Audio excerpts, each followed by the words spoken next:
Hello, we are live on the Food Web podcast. I'm one of the hosts, Justin, here with my co-host, Keegan.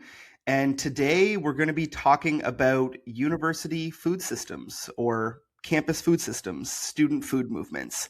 As many of you know me, I've spent a lot of my life in school. I've been a perpetual student, and I've gotten to see a lot of what can happen when students believe in transforming food on their campuses, in their lives, and how can that be made easier? And wanted to talk about this today because I was recently interviewed by a student that came across my research and trying to pick up some of those pieces at Dalhousie. So it was a really special moment to receive that email, somebody saying, hey, I heard about your research back in the day and I want to pick your brain. That's what we're going to be diving in here today.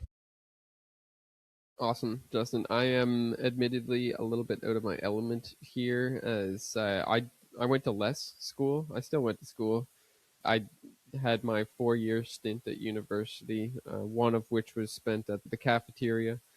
But I'm sure I'll have driblets and droplets of questions and insights to add here and there. But yeah, I'll let you take it away and just tell me some stories. Let's get into it. Yeah, sounds good. So I guess I'll start where a lot of students feel frustrated, right? Why are students wanting to get involved within the food system on their campus, right? Like what is it that is making people want some sort of change? So if you look at a university like Dalhousie in Halifax, and there's parallels elsewhere, but you'll have students living in residence and there's a meal hall. And then across campus, there's also these different food outlets. You'll have a Tim Hortons and a McDonald's and a Subway and a Second Cup. All of these food services are often run by one of three companies: Chartwell, Aramark, and Sodexo. These same big three companies do the meal service in large institutional facilities like hospitals, prisons, military bases, and many of them are multinational global companies. And students often feel that there's limited options. Subway and Tim Hortons and McDonald's, these generic food options. Students often want better options for health-related reasons, moral reasons, not wanting big corporations. But even when it comes to meal halls, at a lot of universities, students that live in residence are mandated to have a meal plan. So if you're a Dalhousie student and you live in residence, you're not allowed to not have a meal plan. And I don't like that. I don't like being forced into anything. I will say meal halls have come a long way. Eating. What? It's compelled eating. Yeah. It's compelled speech, compelled. You must eat this. Yeah, in general, I don't like to be told what I can and cannot do. And I love options as well. Like part of the reason why you want options is simply for the peace of mind of knowing that it's on the table for you to choose one way versus another, right? That's what it means to have. I forget exactly what the instance was, but what is a choice, right? What is an actual choice, right? So if I give you two options, am I giving you a choice? And I would say no. I'd say there always has to be a third thing on the table, and that is to do neither, right? So if I say, hey, pick A or B, and you're like, what about not A or B? I was like, oh, well, I'm not giving you that option, right? I love having the neither on the table, and I think that theme might come and percolate up in this conversation. So yeah, sorry for interrupting, but definitely wanted to just echo yes, massive frustration in being compelled to do things that I might not agree with, especially when it comes to money. Don't tell me that I have to spend my money somewhere. That drives me nuts. Yeah. And, if you're a student and you live in residence, you have to eat. And your residence building might not have a kitchen, right? And so do you want them eating nothing but instant ramen every night? And no, we want you eating whole foods and vegetables and protein. And So it's like, to some degree, like the dietitian that works at a university that's like deciding on policy, like I get it in one realm. It's like, okay, like these students have to eat somewhere, and the meal hall is going to be maybe better than ordering from Uber Eats every night in terms of budget and, waste and whatever. All that said, students often still feel frustrated because they're maybe not satisfied with the options of the meal hall, or they have food sensitivities that aren't accommodated in the meal hall. We've come a long way since I started doing this research back in 2018 and looking at research that came before me. There are a lot more healthy options. There'll be a gluten-free station. Like, we have come a long way in terms of making sure that if you're forced to eat at the meal hall, that there are more accommodating options, but it's still not perfect, right? And it's never going to be perfect. If you have tens of thousands of students at a university, like you can't accommodate everybody. Anyways, so this is one reason why students are frustrated, being mandated into meal halls. Also being frustrated that giant multinational corporations are controlling all of the food service. Student movements all across North America, maybe beyond, but my research has predominantly been in North America, have pushed back against this, because what will happen is these large companies will get a 10-year, sometimes a 5-year, but often 10-year exclusivity contract. So the university just says, for the next 10 years, you decide what happens, and thank you for your service. We're gonna move on. Now, I took a lot of inspiration in my early days as like a food scholar and a food activist from Concordia. So Concordia wasn't having this. So some students were like, screw this. We want better. Instead of that Tim Hortons, we want a student-run co-op cafe. Instead of that Subway, we want a healthy salad bar, et cetera, et cetera, et cetera. And it was coming close to, I think this was like in like 2012, 2013, give or take. I'm friends with one of the people that was involved with this back in the day. It was coming to the end of one of those 10-year contracts. So they're like, okay, now's our chance, right? We're going to put together a proposal. We're going to do something different. We're going to find different local suppliers that can fill these different things. Rather than contracting the whole operation to one company, we're going to get like 6 different companies to fill all these different things. And they had this like massive proposal. And then somebody on the student union went behind their back and renewed a 10-year contract with one of the big people. And the deal was signed. Because at the end of the day, it's political, right? Like somebody's going to get a backdoor deal. And that happened right before their eyes. When I was a student at Dalhousie, same story. Students were pushing back against the exclusivity contracts. They had worked on a new proposal to do something different, and the vice president external of the student union went behind their back and signed the deal.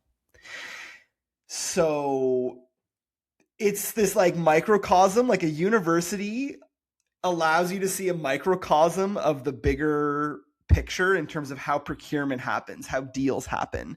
But flash forward to present day, right? And why we're doing this podcast is I got an email from a student at Dalhousie who is doing an independent study on, university food systems. They want to see change. They want to see these multinationals not getting to dominate the show on campus. And one thing I'll say about these exclusivity contracts, like when I was a student at Dal, I hosted a conference in the student union building. I was not allowed to bring external catering into the conference. If I wanted catering, it had to go through them, with the exception of pizza. You're allowed to bring in pizza from anywhere, but any other food must go through this corporate contract. And I'm like, screw you. Like, no, I don't like that, right? So students feel a lot of frustration here, but even if you make it yourself, making it yourself like, only... Oh yeah, it would trigger like the rest of the reason why Food Web exists. You would need to be a registered business and a licensed kitchen, but then you also wouldn't be able to do it because you're an external business. Yeah. Oh, that's a total bummer, man. It is. It is. What's happening at Dalhousie now is it's getting close to the end of the 10-year contract that was signed right as I was going into school, right? When I started at Dal in 2018, it was like right when some backdoor deal happened and another one of these 10-year contracts got signed. Now they're looking at the nearing the end of this and they're trying to put together the alternative, right? Problem is, you can write the best proposal in the world. There's still somebody within the student union that has the signing authority to make a backdoor deal. This conversation with this student, really what it came down to was if students want to make change, they have to understand that you can't only think like an academic, right? It's not enough to write the report that says XYZ is bad and ABC is better, and therefore we need to do blah, blah, blah. It's like, that's important, right? That's a step of the equation. But in terms of influencing these real world outcomes, it's business, man. It's I was negotiation. just gonna say it's economics. Yeah, yeah. You got to offer the better deal. You have to come to the table with the better deal. You need leverage. Sometimes you need a little grease. What else do you need? What else is in that economic equation? It's dirtier, right?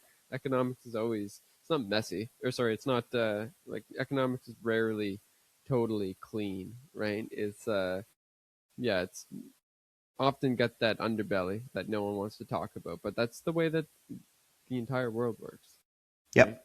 So yeah, And in your mind, like what goes into that? What is a part of the economic equation? in some ways, I read some research. I don't remember if it was University of Toronto or Ryerson, which was renamed Metropolitan University or something like that. It was one of the Toronto universities.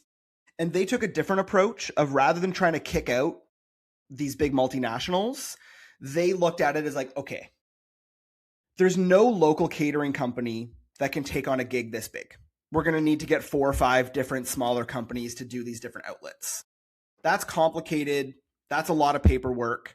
So what if we let the big company still have the gig, but we mandate them to like year 1, 20% local, year 3, 30% local, year 5, 50% local. And that was contractually mandated to them to use their purchasing power to influence like broader systems change to drive money into the local farming economy. So that's like one strategy that I identified in my research was maybe we just say it is what it is. These are big systems and we're going to let the big players do it, but they have the billion-dollar budgets to actually drive money into the change we need to see. So that's one strategy that we kind of came across. Great. How is the word local internalized and enforced in these contexts, and who is the enforcer of the word local? How is it enforced? It's probably not. That's the thing. And who is the enforcer? So that brings me to one of the fundamental challenges of a student food movement. Okay.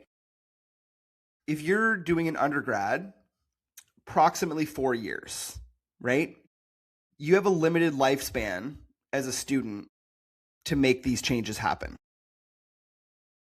During your 4 years, you might go on an exchange program to Austria for a year. You might get some random scholarship and go to Africa, right? You might decide that you're going to change universities, et cetera, et cetera, et cetera, right? And if you're like a master's student, you're only there for 1 or 2 years. So the life cycle of students is so volatile and so there's so much turnover. When you're dealing with a 10-year contract, right? If you're a student and there's still 4 more years left, like students need to be making their own 10-year plans if they want to see change on their campus. But you're making a 10-year plan in an environment that you're only going to be there for a fraction of that time. So that question of who is the enforcer, great question. Because if the students want to be the enforcers, excuse me, you're not around long enough for that continuation. So to flash back to Concordia, their model was very powerful where they formed what's called the Concordia Food Coalition.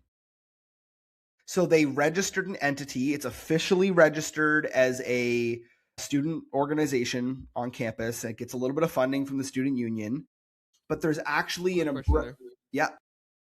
Yeah, is that like a legal entity on a provincial or federal level, or like, can you break down that the structure of like a university? Like, what even is a university?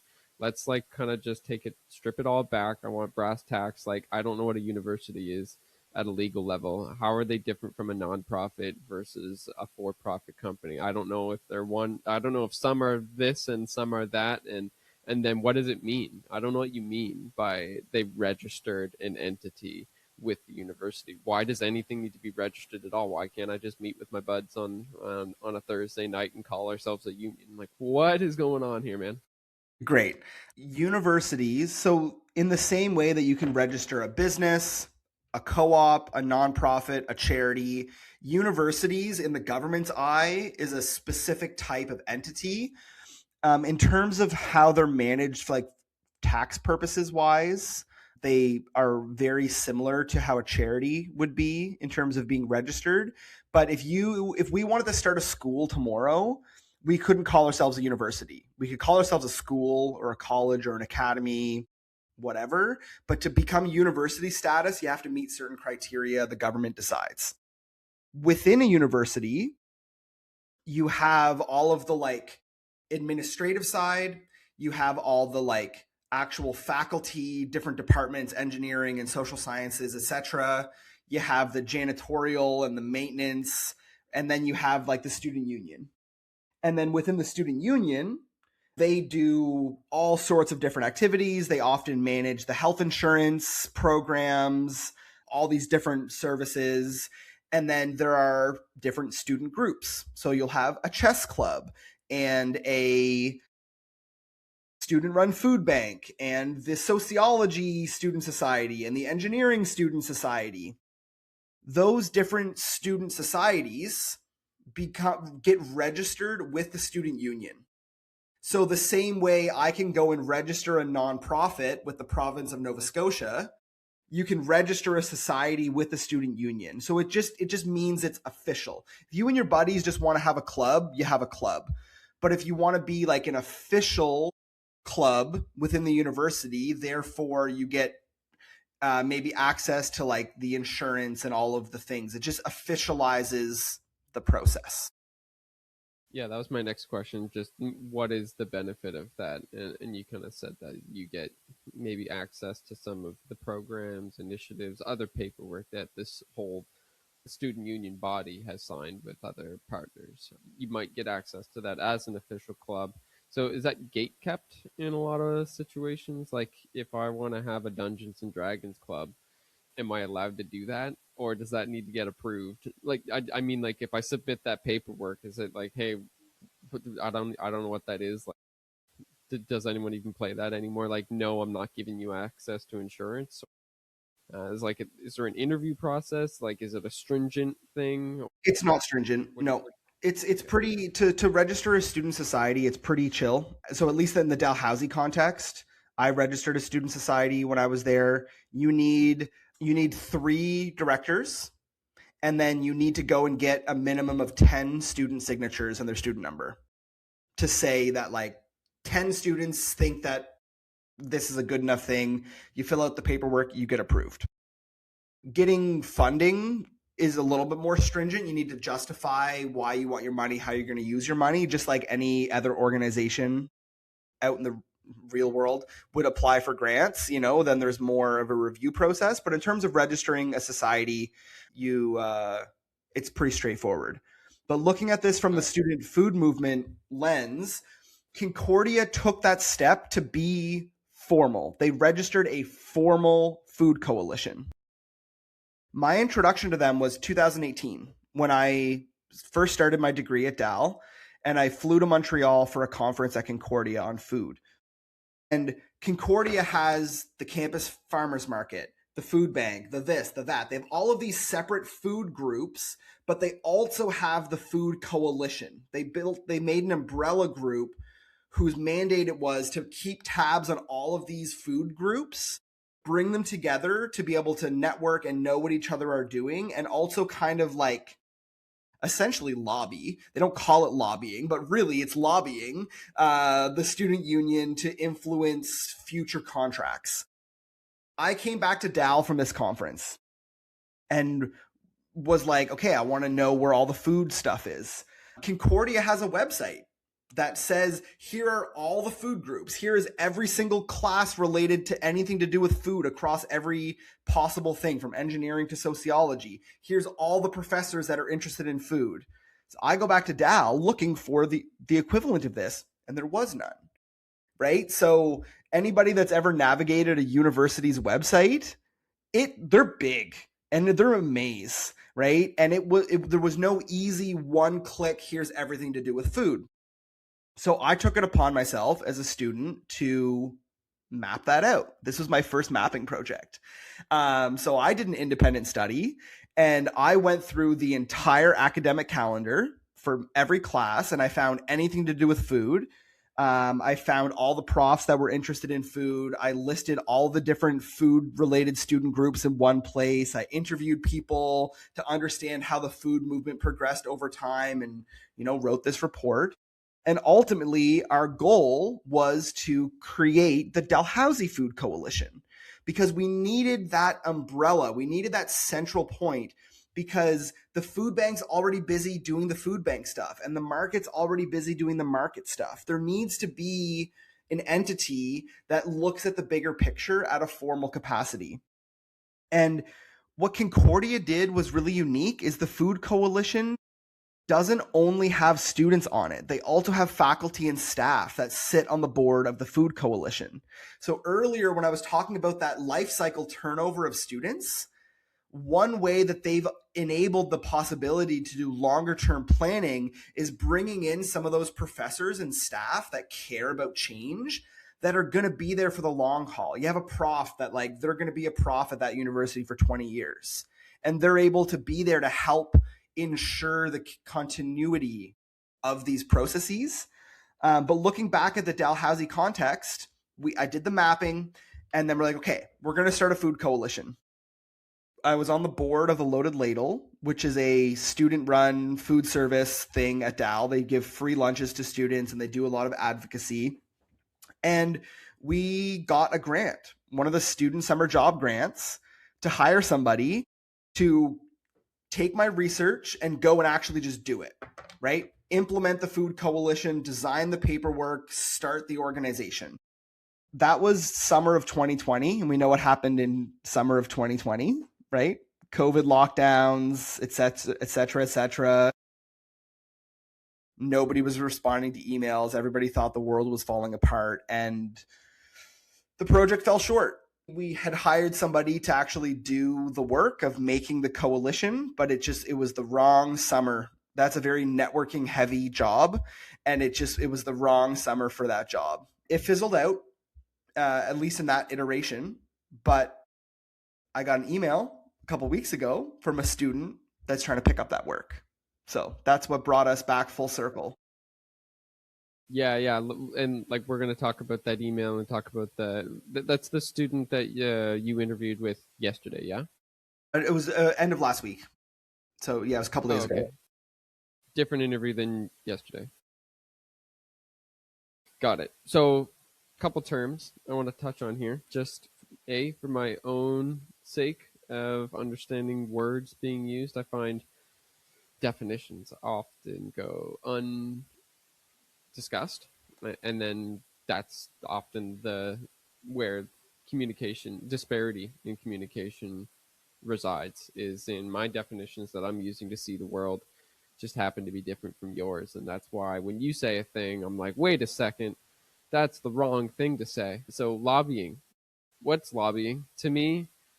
That the word that the definition of that word is just schmoozing. Is that like the slang way to put it? Is there a more formal definition and set of activities that go along with lobbying.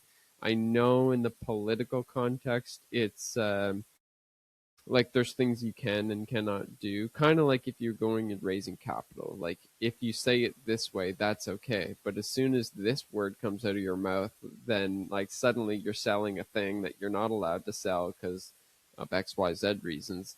So where like how does what's the definition of lobbying and how much of that goes into like legalese, let's say? Yeah. So if I definition here from our trusty friend at Google, lobbying is the paid practice of communicating with public office holders to influence government policies, legislations, programs, or contract awards. It is a legitimate democratic tool. In Canada, if you're a lobbying organization, you need to be registered under the Lobbying Act to ensure transparency. But essentially, it's, and a lot of lobbying entities will be charities or nonprofits, right? So people fund an organization, and that organization tries to influence government for some reason. And it's not always corrupt. It could be like, let's look at fish, okay? We know that if you take too many of a certain type of fish, it messes with the fish population. So, so some nonprofit with a bunch of ocean biologists and ocean policy people will lobby the government to be like, hey, we need XYZ policy for XY reasons to protect the fish. You'll also have lobbying organizations that will be like, no, get rid of those policies because our interests are going to make money if these policies don't exist. So you have corrupt lobbying and you have lobbying that's actually trying to do good stuff. Who decides what's good and bad is beyond the topic of today's podcast. But lobbying essentially is just, we're going to give certain people money that we trust to influence outcomes. And government isn't always the expert. Like they rely on expert advice to influence policy. Like they need somebody to be able to put that proposal forward to be like, the policy should be this because of these reasons. And like, I like policy. I don't want a full anarchist world. Like I think we need certain things, like the cod fishery collapsed because we overfished it. That's bad, right? Like there needs to be certain maximums on what's allowed to be done, right? Yeah. Yeah. I also like having water in my pipes, and I happen to really love the trash collection part of society. That might it's like right up there in my most favorite things that my taxes do. So yeah, agreed. Policy is it's definitely required in some capacity. I just can't help but think of like, oh, where could lobbying go wrong? I can't exactly put my finger on it, but I'm kind of being facetious here. Like it's really obvious. So like, the main thing that you're not allowed to do with lobbying is take the money that you're being paid and give it directly to a politician and say, I'm going to give you this money to like sign this bill that I'm handing you, right? Like that's where all of the red lines are crossed. And then can we put a number on like how often that is actually the case that's happening? Like is it 50% of the time? Is it 80? Is it less? I don't know. Is it zero? Is it zero? Let's answer that question first. It's not zero. And I think people that are good at lobbying in the shady ways set up very complex governance structures where like somebody owns a company that owns a company that is owned by somebody's cousin and this and that, and the money's just going to get circulated through that to point to any direct handing of money is going to be like impossible. Hard. It's going to be hard Yeah. to track it down. People are quite sophisticated in the way that they set up these organizations. But bringing it into the student context again, wait, Oh, I want to linger there just for another moment. okay. Just because I think like this discussion is about corruption as well, right? And it's about the heavy bureaucratic influence that like that everything that we've built that has come before us weighs on our ability to influence change, right? So this is why I kind of want to like it might seem like boring to some people, but I'm actually like really engaged. in this discussion of corruption. Like, I happen to really love thinking about corruption in terms of how do we fix it. Anyway, I'm like, for lobbying, I am allowed to take you to an island or like a trip or a really nice restaurant and pay for your meal, right? I'm not allowed to bring a watch to that restaurant and give it to you though. Or am I? Like, am I allowed to give you a gift there? What if I slip you the gift under the table? Is that allowed? Or because money's one thing, money leaves a paper trail. But am I allowed to gift you something legally, or is that also crossing a red line? Like, can I give you a boat? These are good questions that might be a bit above my pay grade here, you know? Like, and I think jurisdictionally, different countries have different practices, right? Like, my quick Google search there in Canada, if you're lobbying, there's more regulations on how things need to be documented. But it's hard because if you have a nonprofit that a bunch of donors gave a bunch of money to, right? So a bunch of rich people gave their money to XYZ Institute, and this institute has $100 million. That $100 million is going to be spent on travel, staff, et cetera, et cetera, et cetera. You can't write a check directly from this organization to the politician you're lobbying. Bad. But as you're saying, it's like, hey, Keegan, like, come to this conference with me. I'll put you up in this hotel.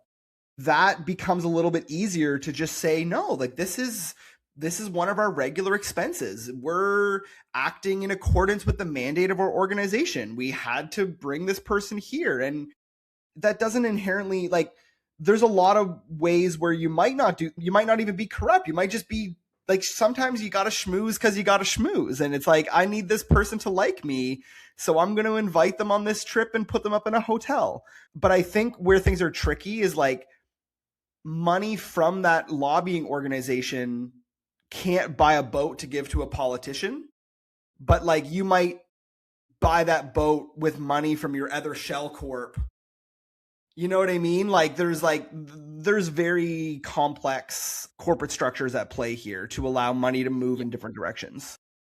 There absolutely is, and like, the elephant in the room right now is certainly the Epstein files. Like, that's like partially what's going on there. Like, you just need to take a cursory glance in that at that whole situation and notice that there's a very large amount of money moving through a number of people's hands for a mix of reasons, some scientific, some political, some et cetera, et cetera, et cetera. But I digress.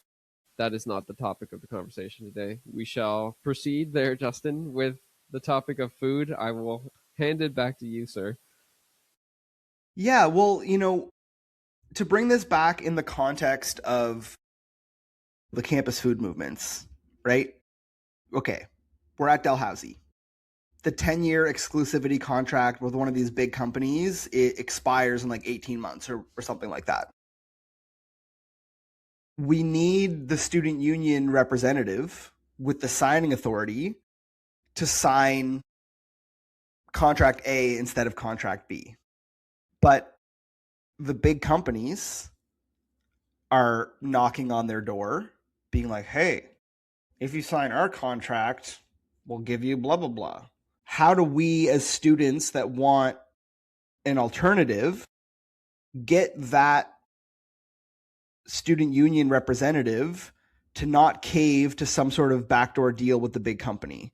And that's where I kind of was like, students need to lobby students. They need to be tactful. They need to play the game. They need to like spy on this student union representative and see who's coming and going from their office, right? Like, have shifts, have people walk by the office and see who's coming and going. It's no different than the big external world. It's just a microcosm, right? It's still somebody has been bestowed the authority to be the final signatory. There's a person, there's a bottleneck where the decision can be made, right? So you need to get to know that person. You need to schmooze that person. You need to know what their needs and wants are. You need to know what their long-term goals in their career are.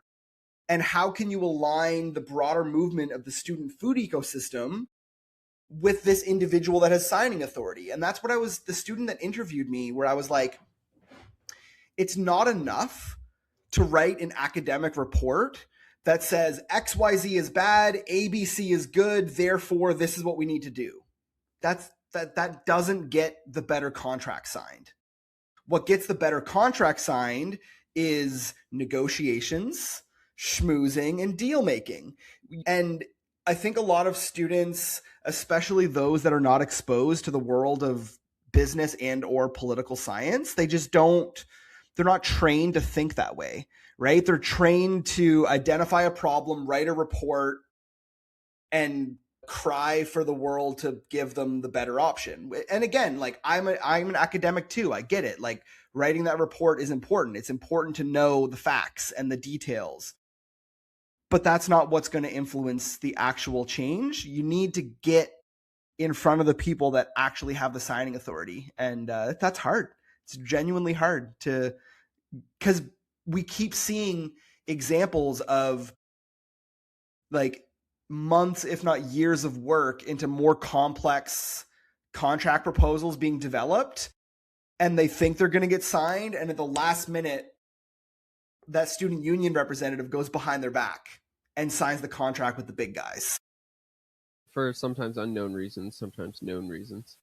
Yeah, I wanted to just give an anecdote here and say that earlier in my life, I had a lot of confusion into how the world ended up the way it was and why it was continuing to go in the way it was going.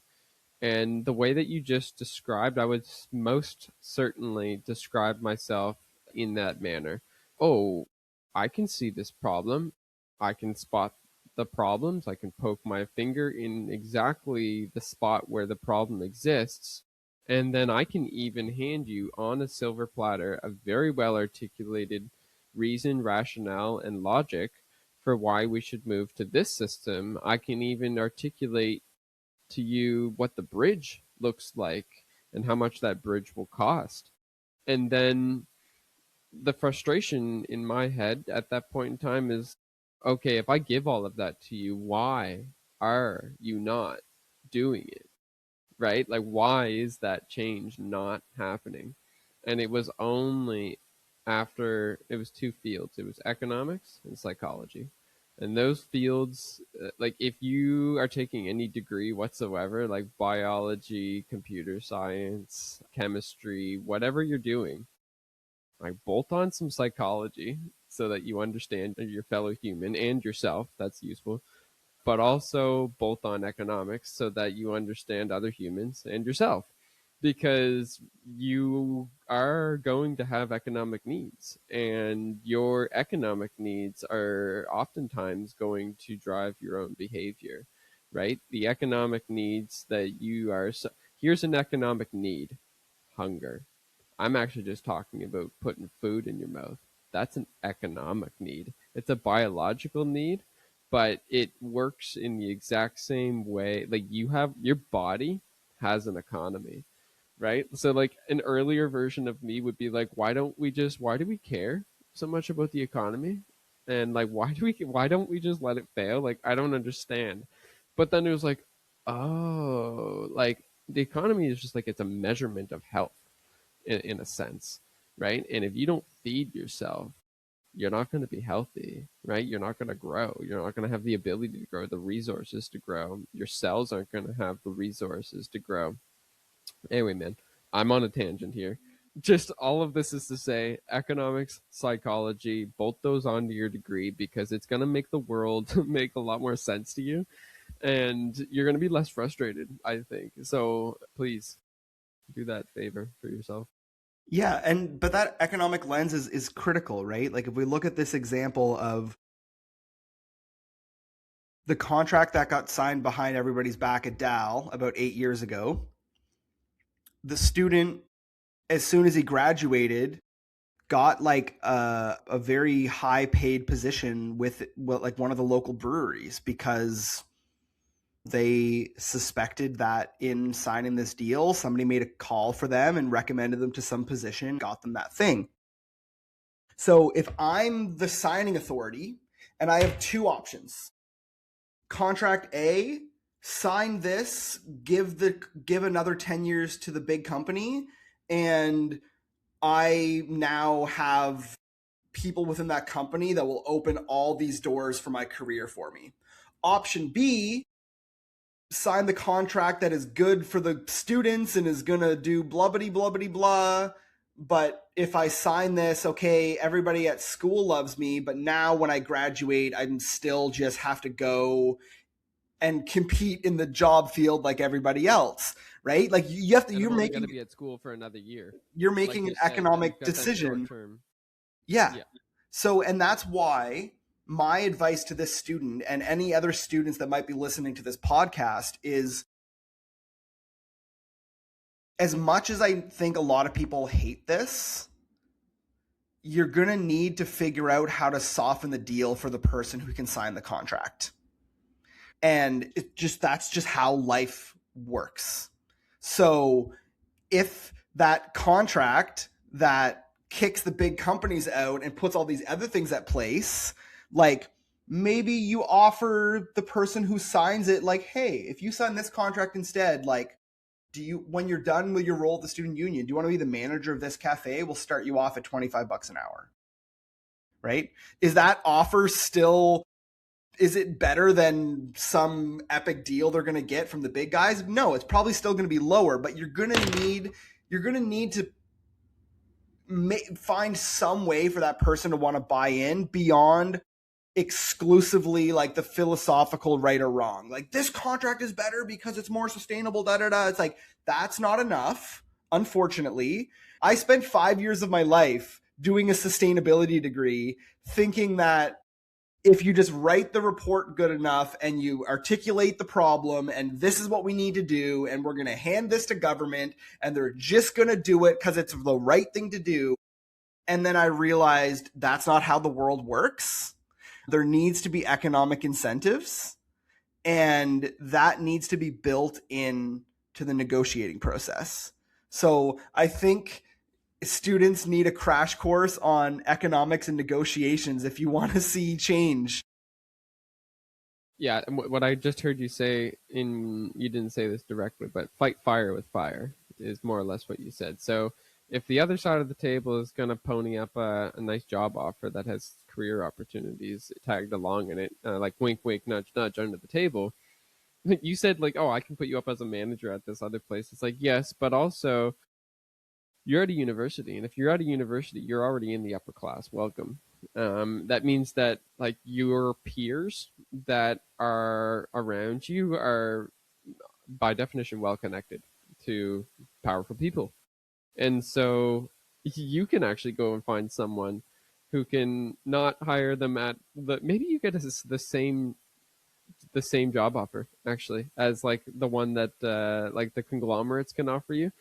Like they're gonna go through person A to give the wink wink nudge nudge, but oh, like my buddy down the hall in this other dorm, like his dad or his mom is the CEO of such and such place, and they can also do the same nudge nudge, right? I like think big. I like thinking big. I like thinking things are possible even when they're not. It's a terrible habit of mine. But I just mean like go ask people, go communicate. This would be an anecdote. Who was I with the other day? I'm not sure, but they were saying that everywhere they looked, it was on a university campus. No one was talking to another, and everyone's head was in their phones. And oh, I hope you are all like sitting in a chat channel talking to one another about how to change the world. But just I have a feeling that you're on TikTok. So the point here is like get together, ideally face to face, in the student union building, wherever, in your dorm room, and like talk. Just hey, where are you from? Cool. Where'd you grow up? What was that like? Oh, nifty. And who's your dad? Oh, that's who your dad is? Oh, cool. Hey, we're trying to get something done over here at the Food Policy Lab Coalition Force. And can you call your dad? Is he interested? Does he do that sort of? Just think big, and fight fire with fire, maybe. No, I think it's critical. I think it really is. I think that I'll give you another example to materialize this in. Okay, so at Dalhousie, there is it's another student group called Divest Dal. Okay, and they wanted Dalhousie to divest is when if you have investments in something, oil and gas, and we think that's bad, so we want you to take your money out of oil and gas and put it elsewhere. Universities have massive investment portfolios to make sure that they can pay the pensions of professors that retire and stuff. Dalhousie has something like $800 million in an investment portfolio. Okay, like they're huge, they're massive. The students behind Divest Dal want to stomp their feet and scream from the rooftops that investing in fossil fuels is bad, and they're going to throw protests, and they're going to occupy the administration building, and they're going to make all this noise. Sure. That's one of the important parts of a movement is noise making. You can't have a movement without making noise. Got it. But if that's all you're doing, you failed. Okay? So me, with a bit of economic interest and investment interest, especially in something like affordable housing and community bonds, we'll have to do a whole episode on community finance. It's another passion of mine. I'm like, okay, well, if you're typically earning about 9% per year returns on oil and gas investments, well, if you put your money over here instead, you'll earn 5%. It's a little less, but look at the impact. You're going to help the affordability crisis. You could invest in student housing, blah, blah, blah. So me and one of my profs, who shall be unnamed, same prof I unname often, but until I have his permission to name him. But we went to Divest Dal, and we're like, look, yelling at the university to divest is not enough. Give them an alternative. Fight fire with fire. It's like, instead of just take your money out of fossil fuels because it's bad, write a freaking better proposal on exactly where they should spend their money. Go and warm up conversations elsewhere of where the money could go, get them on board and bring them to the table. Be like, hey, if you put your money here instead of here, look at, like, we already warmed this up for you. And we made several offers. They were like, oh, that sounds cool, but they never took our input on it. Okay. Flash forward another year. Students all across the Western world are occupying campuses because they want universities to divest away from Israel. And they're like, the university has this much money invested in XYZ military drone company, and that's bad. And like, I agree more on this one than I do on fossil fuels. I think we can't just not invest in fossil fuels.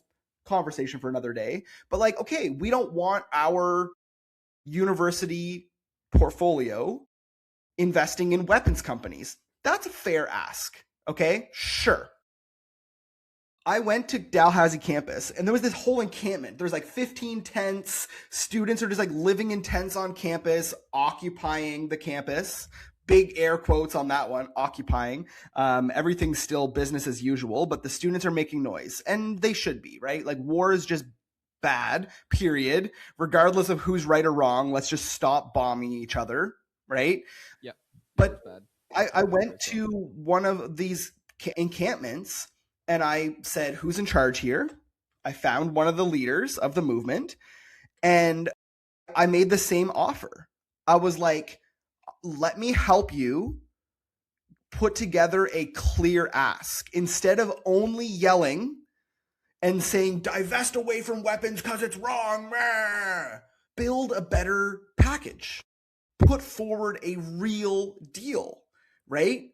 And I offered to do that out of the goodness of my heart. I will volunteer my time to do this. Did they take me up on that? No, they didn't. And they kept just banging their drums and making noise for weeks, occupying the campus.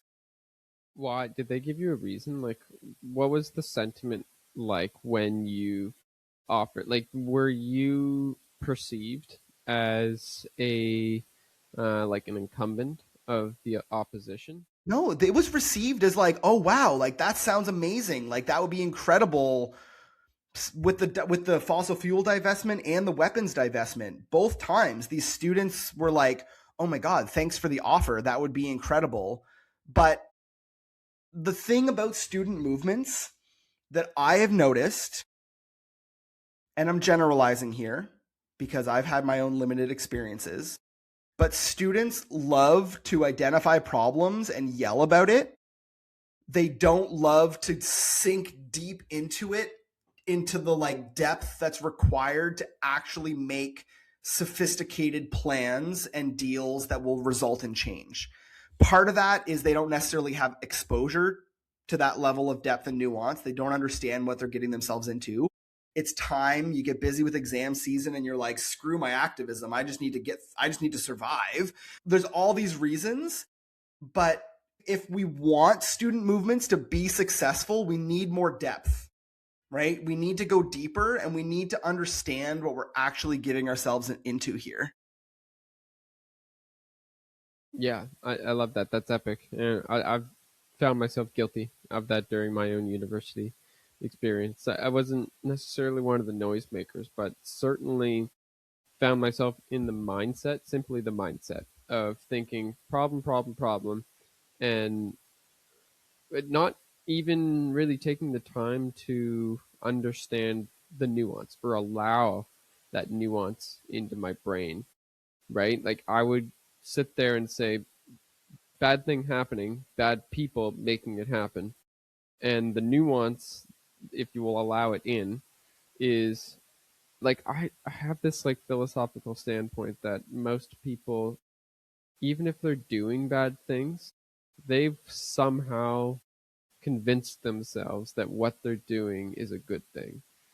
And like very trivial example, I have to go rob this grocery store because I need to feed my family. It's like, ooh, oh, that's a really good reason to rob a grocery store. But that's a really bad thing that you're doing. Like theft is just wrong. And you like, can you mop the floor for $17 an hour or whatever and buy the food from the grocery store instead? I'm not sure.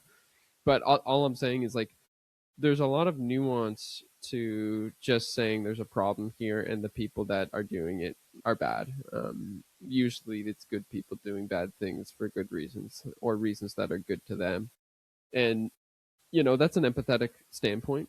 And you're going to, what is it? You're going to catch more flies with honey than with vinegar, which whoever came up with that has clearly never used vinegar to catch flies. Vinegar is really good at catching flies. Right?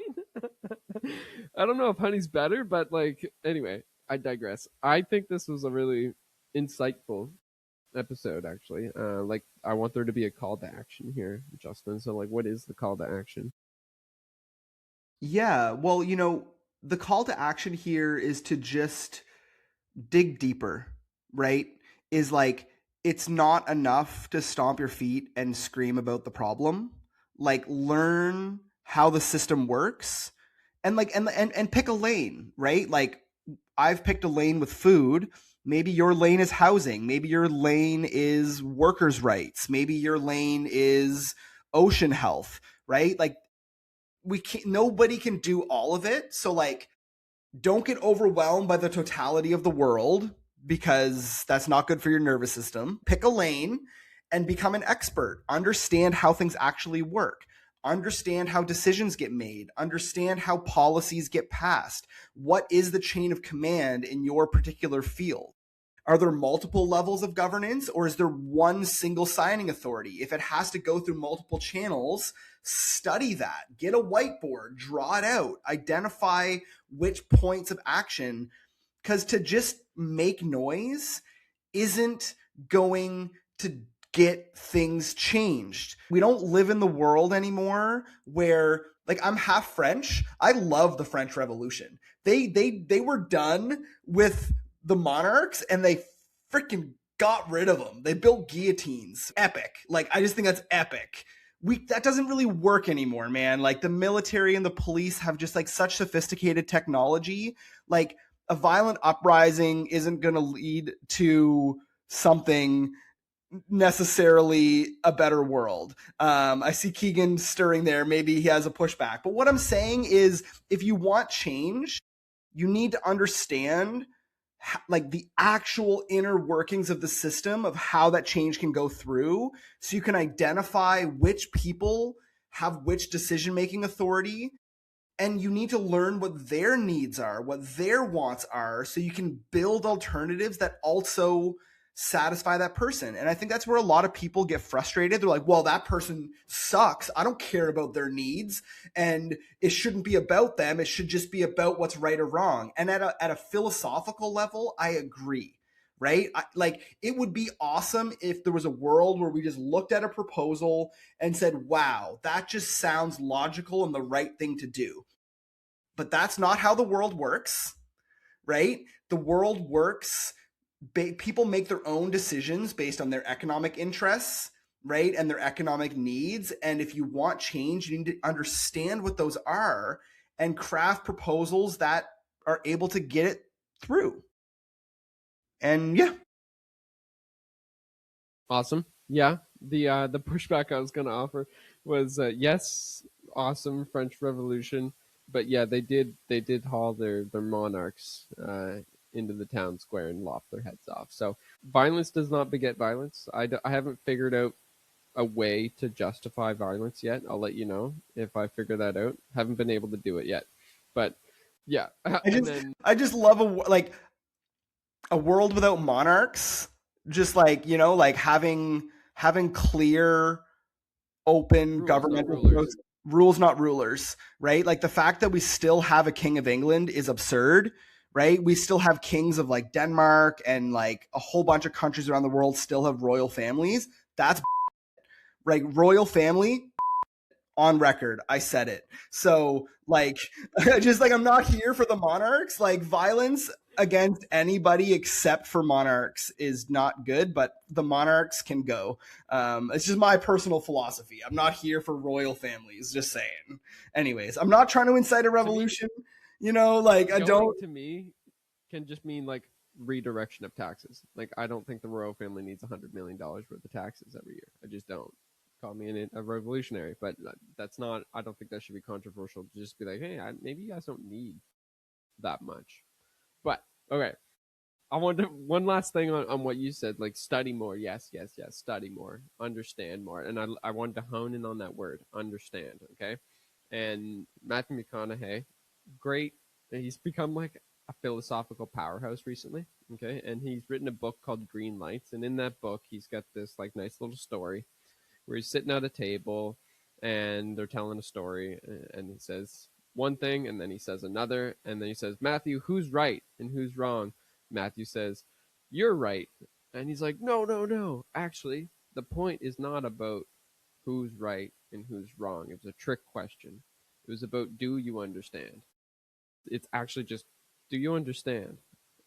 Are you following me? Are you meeting me on the same page? Can you put yourself in my shoes? Can you understand how I got to this point to make this decision? And the undergirding word of caution there is that to make a supposition or an absolute about what's right and what's wrong, it's like you have to sit upon knowledge. You have to say, I know that's right, or I know that that's wrong, or at least I think that it's right, or I think it's wrong. Knowledge and being convinced of something is like really quite something.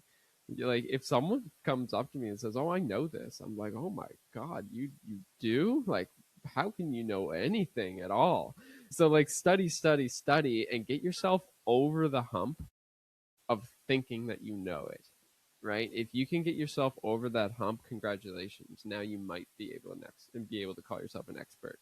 Like, a true expert knows that they don't know much. Yeah, I forget what curve that's called, and what there's a phenomenon.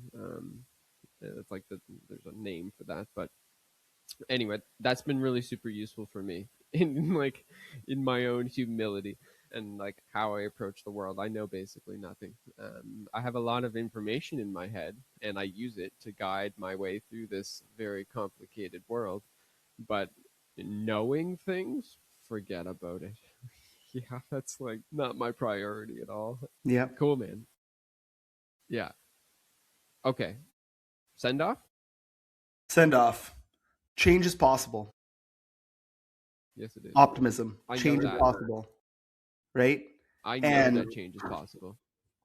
And I think, just to tie in what Keegan was saying there, is like, to know something in terms of like a system, right? Like to know how the food system works, there's too many elements. Like nobody can truly know the whole thing. But what I would say is if you want change, you also need to know people.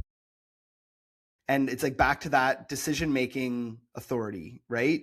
We started this podcast talking about student food movements. You want to get that person in the student union to sign the contract A instead of contract B, you need to know that person.